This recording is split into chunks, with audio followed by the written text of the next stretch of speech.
হরে কৃষ্ণ। অনেকেই বলছে যে সব পরকীয়া কিন্তু পাপ নয়। কিছু কিছু পরকীয়া রয়েছে যে মানসিক শান্তি পাওয়ার জন্যে তারা পরকীয়া করছে। তো পরকীয়া কথাটার অর্থ যেটা আমি মনে করি সেটা হচ্ছে পর স্ত্রী আর পর পুরুষের যে একটা সম্পর্ক তৈরি হয় সেটাকে পরকীয়া মনে করা হয়, বা সেটাই হচ্ছে অবৈধ সম্পর্ক বা পরকীয়া।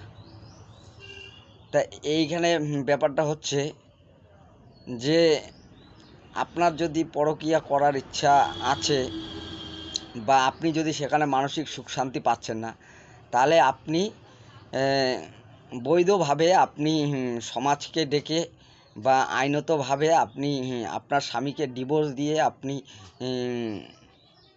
চলে যেতে পারেন, বা বাপের বাড়ি থেকে আপনি আবার দ্বিতীয় বিয়ে করতে পারেন, সেটা আলাদা ব্যাপার।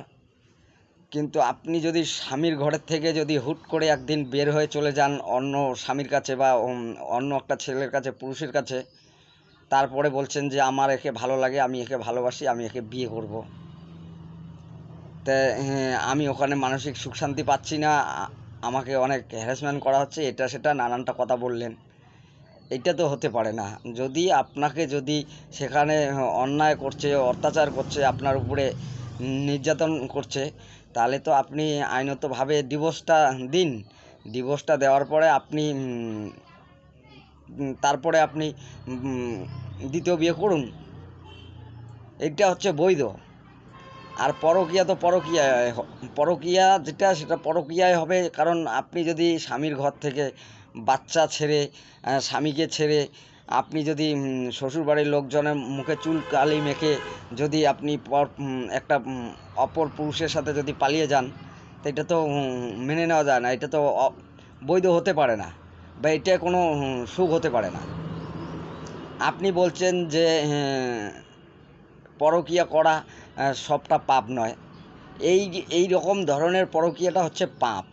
স্বামীর ঘরের থেকে বাচ্চা ছেড়ে শ্বশুরবাড়ির লোকজনের মুখে চুন কালি মাখিয়ে আপনি যে পালিয়ে যাচ্ছেন, এটা হচ্ছে পাপ। আপনি বৈধভাবে লোকজন ডেকে বা সমাজকে ডেকে বা আইনতভাবে ডিভোর্স দিয়ে আপনি যদি চলে যেতেন, সেটা হচ্ছে বৈধ। তো এই রকম পরকীয়া, এটা কিন্তু পাপ। এটা কখনো পূর্ণ হতে পারে না। এটা কখনো মানসিক সুখ শান্তি দিতে পারে না। তা হরে কৃষ্ণ। আমার কথা যদি কোনো ভুল ত্রুটি হয় ক্ষমা করবেন।